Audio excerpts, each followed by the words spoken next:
Le Barça est inarrêtable dans ce début de championnat et a surmonté la visite à Gérone avec une victoire écrasante.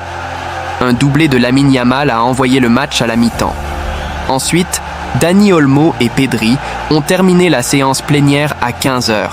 Voici comment nous le vivons. 5 matchs, 5 victoires et les 2 derniers avec une victoire incluse. Il y a un leader solide en Liga et cela semble être le cas depuis un moment. Ce Barça de Hansi Flick commence à effrayer ses rivaux avec un très beau match à regarder dans lequel il faut souligner son amélioration en défense, son punch en attaque et une pression pour récupérer le ballon qui commence à se souvenir de celui qui l'a porté au titre à l'époque de Messi. Depuis 2017-18, le Barça n'a plus débuté avec 5 victoires en Liga.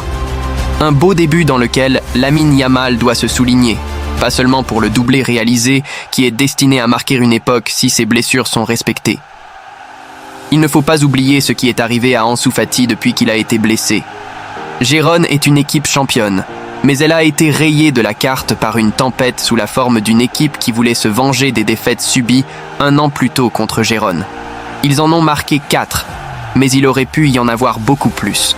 Gérone, et plus encore Montilivi, a été le premier grand test pour mesurer le potentiel du Barça de Flick.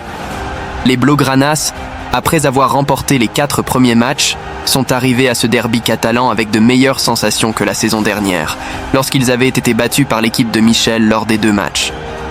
Xavi aura son retour très marqué dans sa mémoire.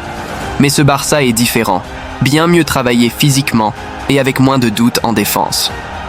L'amélioration physique est perceptible dans la façon dont l'équipe de Flick fait pression sur l'adversaire.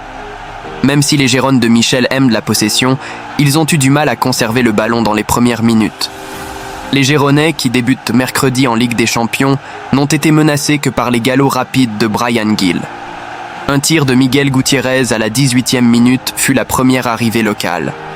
Le Barça était à l'aise avec et sans le ballon. Petit à petit, ils se sont approchés du but de Gazzaniga avec danger, comme sur quelques tirs de Balde et Koundé qui ont raté de peu le cadre. La pression des visiteurs a porté ses fruits à la demi-heure de jeu lorsque David Lopez, en essayant de récupérer le ballon par derrière, l'a perdu dans les pieds de Lamine Yamal, qui ne s'est pas trompé lors de son face-à-face avec Gazzaniga.